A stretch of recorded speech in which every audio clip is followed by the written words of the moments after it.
Salve. Bueno, tarde, mediodía, todavía no, la tarde. Vamos a hablar un poco de política, pero no de la política reducida a eslogans o a ciertas cosas elementales. El enfrentamiento político, nuestro oponente político, nuestro enemigo político, no importa para combatirlo si es, digamos, extravagante o borracho o loco.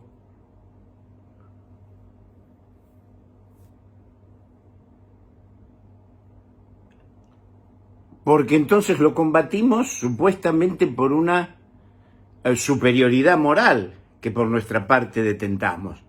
Esto es, somos normales, somos astemios, Dios no lo quiera, somos buenos padres de familia o buenas madres de familia, y eso ya me da una superioridad moral. No, eso no es político. Eso no es político. Eso es apolítico, porque eso es reducir la política a conceptos de moralidad. Y esto desde Maquiavelo, si no antes, mucho antes, no tiene nada que ver.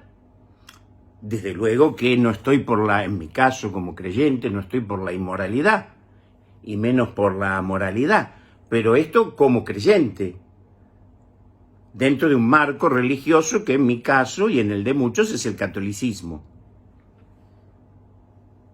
El catolicismo, por otro lado, y por más de ciertas tendencias, no solo contemporáneas, no es un humanismo optimista. Parte de el punto el punto alfa, no el omega, aunque también es importante, que el punto omega es el juicio final. El punto alfa, el comienzo, el ABC, es el pecado original. Esto dentro de nuestra religión católica. Y si no se tiene esa religión, o no se es creyente, o se es agnóstico, esa superioridad moral, con respecto a ciertos hábitos, ciertas costumbres, cierto temperamento, se resolverá dentro de una ética inmanente, secular, digamos una línea kantiana, kantiana-espinociana, y demás. Pero tampoco se resuelve, digamos, desde esa superioridad moral.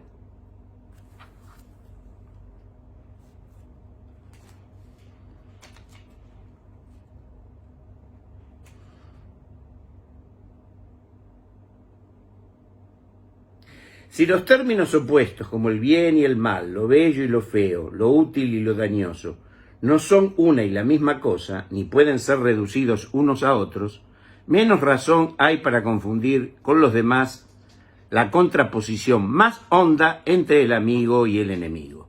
La distinción del amigo y el enemigo define la intensidad extrema de una unión o de una separación. Puede subsistir en la teoría y en la práctica sin que se den al mismo tiempo las demás distinciones morales, estéticas, económicas. El enemigo político no es preciso que sea moralmente malo o estéticamente feo.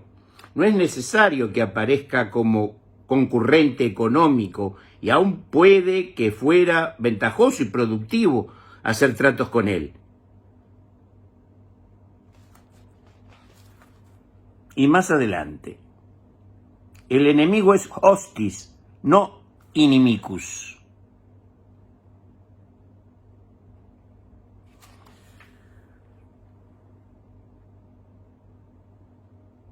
Se debe distinguir el enemigo público del enemigo privado. El inimicus, tal como aparece también en el Evangelio, al menos en la Vulgata, la traducción de la Vulgata, es mi enemigo personal, es mi oponente personal. Vuelvo a repetirlo, y esto es parte del pecado original.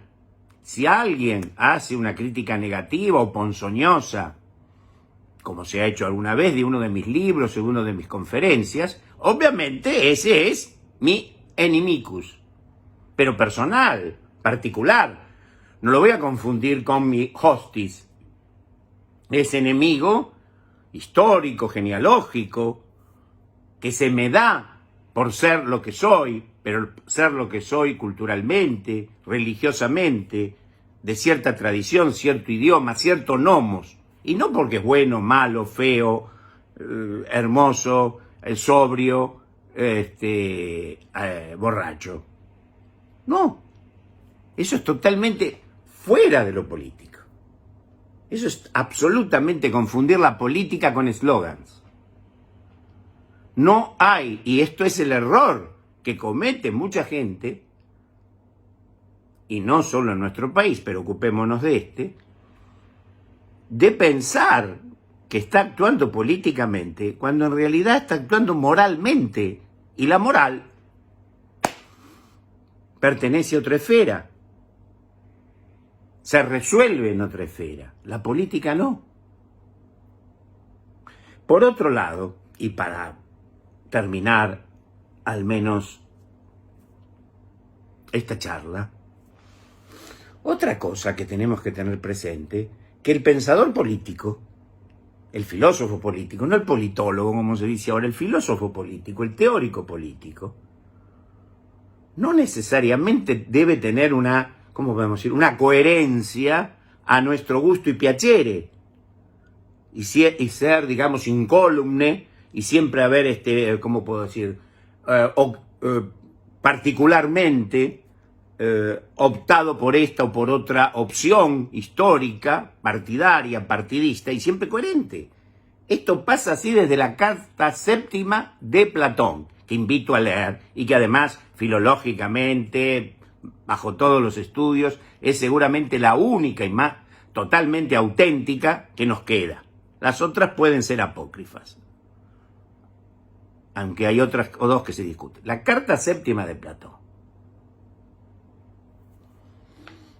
Mi admirado y leído y que he aconsejado en otra charla, en otra videocharla, el francés Bertrand de Jouvenel, que escribió ese libro extraordinario sobre el poder, así se llama, sobre el poder, escrito durante los años de la Segunda Guerra en su exilio en Suiza, mientras, ¿no?, durante años antes estaba entre un extremo y otro de lo que se venía. Bueno, a lo largo de su extensa vida, optó por diferentes cosas.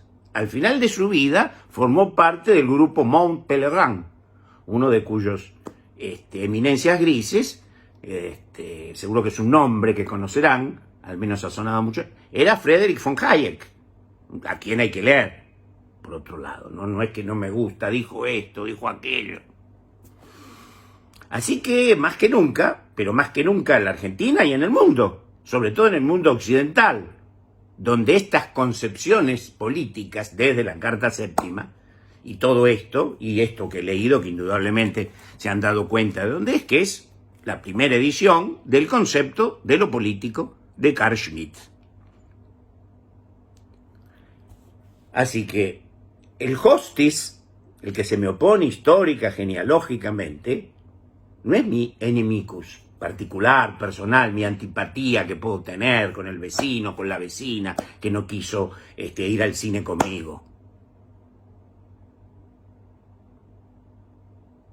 O para las mujeres el hombre que, no sé, que las abandonó. No, eso se juega en otro campo.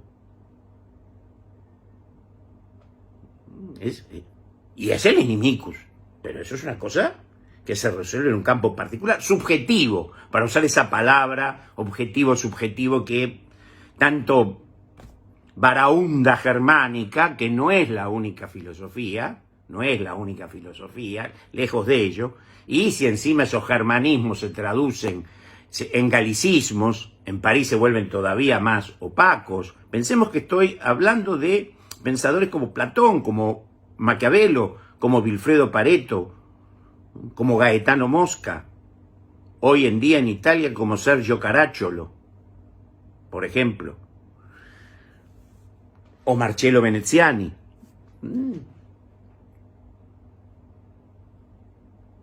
No es, repito, no es nuestro enemigo hostis. No hay que confundirlo. Y no es que estamos en contra, somos superiores porque somos abstemios y la otra persona es alcohólica. Porque somos parcos y la otra persona tiene movimientos barrocos. No, no.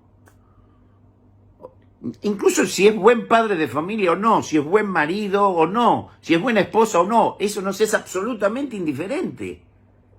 Salvo en un plano subjetivo, religioso o de una ética inmanente, agnóstica, kantiana, spinoziana o como se llame. Eso es político. Eso es el concepto de lo político. No debe confundirse con conceptos u oposiciones estéticas, ni morales, ni éticas. El que imagina que estoy contradiciéndome, en todo caso me contradigo dialécticamente desde la Carta Séptima de Platón, recuerdo que el catolicismo, el cristianismo, pero me quedo con el catolicismo porque lo entiendo mejor, parte de un error constitutivo, que es el pecado original, que podemos salvarnos, todo eso, pero es indeleble. El bautismo nos reingresa a eso, pero no nos da un sello de gracia absoluta como presentan ciertas sectas puritanas. Así que pensemos políticamente, pero para eso leamos, estudiemos a los grandes pensadores políticos. Espero formar parte de ellos. En todo caso, me he preocupado gran parte de mi vida intelectual para trabajar también en ese campo. Por cierto, todos mis libros, narrativos, poéticos, de teoría poética, de la lírica del tango argentino, de lo fantástico, del concepto de cine, son todos absolutamente políticos. Pero en este sentido de realismo político. Concepto de lo político, no mezclarlo con otros términos. El que tras un determinado momento o periodo histórico, elección, lo que fuere, se cree superior por algún contenido ético, subjetivo, privado, qué sé yo, ¿no? Que se saca, bueno, ahora no se usa mucho el sombrero antes de entrar a un lugar, que se cede el asiento a una señora, aunque parece que ahora esto está mal visto, que usa bien o mal los cubiertos en la mesa, que tiene cara de esto, de aquello, que se peina esto de otra manera. Eso es pero absolutamente no político. Más aún, es una típica disolución y neutralización liberal, pero no en el sentido económico, que es donde generalmente está la trampa para pensar. En el sentido liberal, filosófico, ético, ahí sí.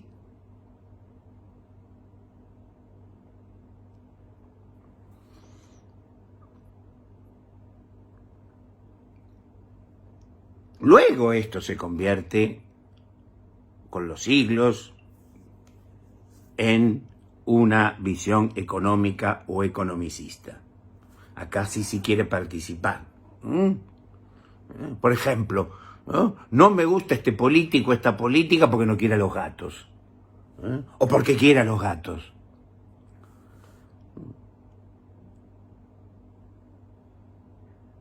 Entiendan bien qué es lo político. No lo confundan con otras esferas. No lo confundan con otras esferas.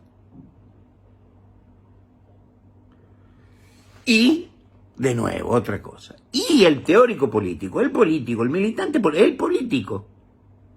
Sobre todo el pensador político. Y si ejerce la política tiene que ser un pensador político. Desde Platón, desde Maquiavelo, con sus idas y vueltas con los Medici o no, Bertrand de Jouvenel, el mismo Carl Schmitt. Su biografía, sus elecciones o caídas, ya que estamos con pensadores, varios de ellos católicos, sus caídas no tienen que ver con sus teorías. En todo caso, tienen que ver, pero no en un punto político, en un punto moral, no ético, moral, que resolverán o no de acuerdo a sus creencias o descreencias en cuanto a sus valores trascendentes metafísicos o historicistas inmanentes seculares.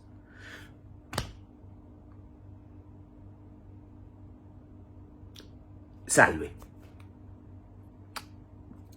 Invito a reflexionar esto.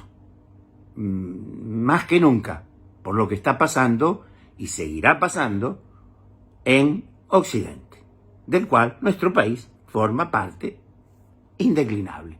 Y esta es otra cosa que hay que tener presente, como punto alfa.